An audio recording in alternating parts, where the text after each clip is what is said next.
Salam, selamat malam Bapak Ibu Saudara-saudari yang dikasihi Tuhan.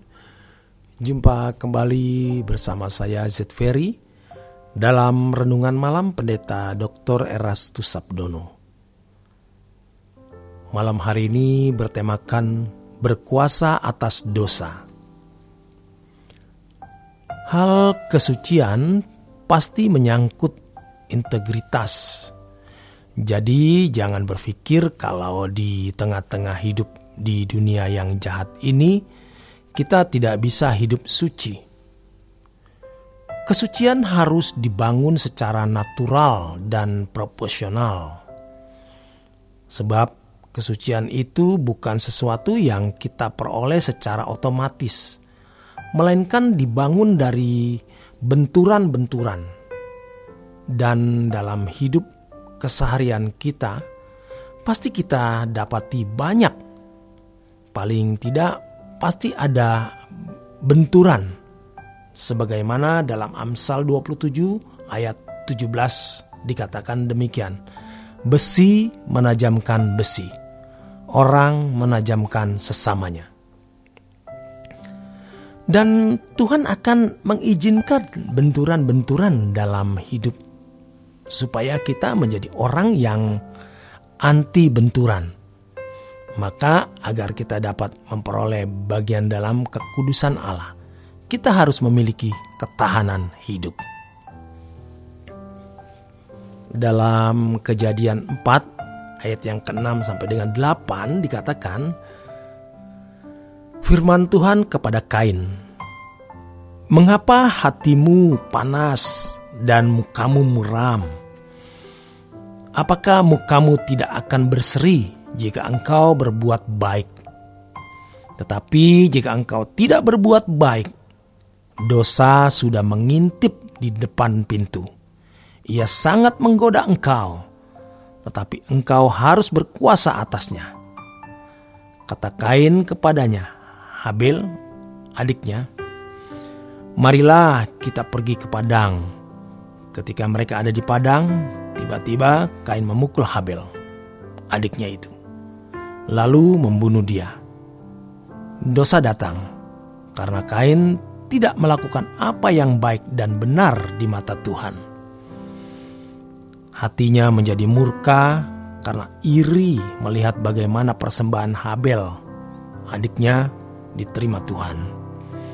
Sedangkan persembahannya sendiri tidak diindahkan oleh Tuhan. Karena itu hatinya menjadi panas, mukanya menjadi muram. Ini benturan atau gesekan yang dialami Kain. Tahukah kita bahwa ini adalah kondisi yang sangat disukai oleh dosa? Hati yang panas karena iri, hati yang sedang murka, mudah sekali untuk dipengaruhi. Iri hati adalah salah satu sikap mementingkan diri sendiri, namun lebih sulit untuk dideteksi. Dampak terburuk dari iri hati adalah hilangnya kebahagiaan. Karena iri hati membuat kita terlalu berfokus pada berkat-berkat yang hadir dalam kehidupan orang lain, sehingga kita buta jika melihat berkat-berkat dalam hidup kita sendiri. Ujung-ujungnya kita lupa bersyukur yang sejatinya adalah kunci dari kebahagiaan. Jadi penyebab iri hati adalah fokus kepada kenyamanan kehidupan orang lain. Kain iri pada keberhasilan Habil dalam hal mempersembahkan persembahan kepada Yahweh. Kalau kita memperhatikan ayat di atas, dosa sebetulnya belum masuk ke dalam hati Kain, baru mengintip di depan pintu. Mencari jalan untuk hidup atau untuk bisa masuk, dan dosa itu sangat menggoda. Namun Tuhan memperingati Kain, tetapi engkau harus berkuasa atasnya. Artinya dosa masih bisa dikuasai dan harus dikuasai di depan pintu hati sebelum ia masuk dan berbuah. Dengan kata lain, waktu yang paling baik untuk mengalahkan dosa adalah di depan pintu. Jangan sampai kita membiarkan dia masuk. Sebab kalau kita buka pintu sedikit saja, dosa tidak akan ragu untuk segera masuk ke dalam. Apa pintu masuk dalam hidup kita? Yaitu mata dan telinga. Itulah pintu menuju ke dalam hati kita. Iblis menggoda lewat mata, lalu mencari-cari celah untuk dapat masuk ke dalam pikiran. Kita lihat bagaimana dosa begitu berkuasa atas manusia. Itu sebabnya bersyukur atas apa yang Yesus sudah buat untuk kita semua. Dia sudah mengalahkan dosa dan maut.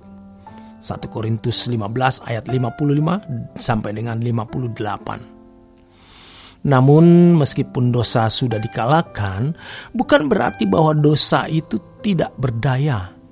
Dosa masih tetap melakukan apa yang biasa dia lakukan, yaitu mengintip di depan pintu, mencari peluang untuk bisa masuk. Terutama apabila kondisi hati kita tidak baik. Itu sebabnya kita harus memagari pikiran kita dengan perisai iman. Dengan kekuatan kita sendiri, kita tidak mampu melawannya. Tapi Tuhan telah memberikan Roh Kudus tinggal di dalam hidup kita untuk memimpin kita dalam seluruh kebenaran dan mengingatkan kita akan dosa.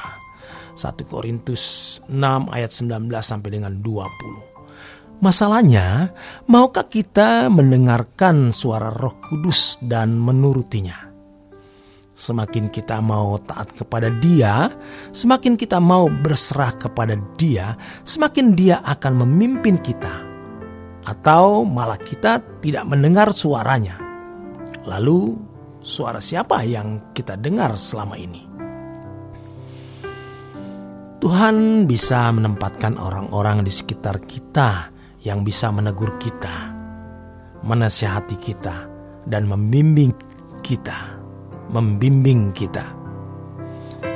Hanya jarang kita mau ditegur karena hal tersebut menyakitkan.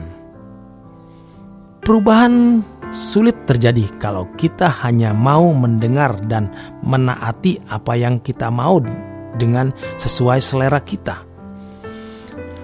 Banyak orang mau maju, banyak orang mau berhasil, tapi tidak banyak yang mau dikoreksi pada saat mereka melakukan kesalahan. Yesus pun harus belajar untuk taat, dan dia belajar untuk taat melalui penderitaannya. Ibrani 5 ayat yang ke-8. Jadi kalau kita mau jadi seperti Yesus, kita juga harus belajar taat dalam penderitaan kita. Sejatinya kita harus mau ditegur dan berubah selagi masih ada kesempatan. Demikian kebenaran firman Tuhan malam hari ini. Selamat berjuang, selamat beristirahat. Tuhan memberkati.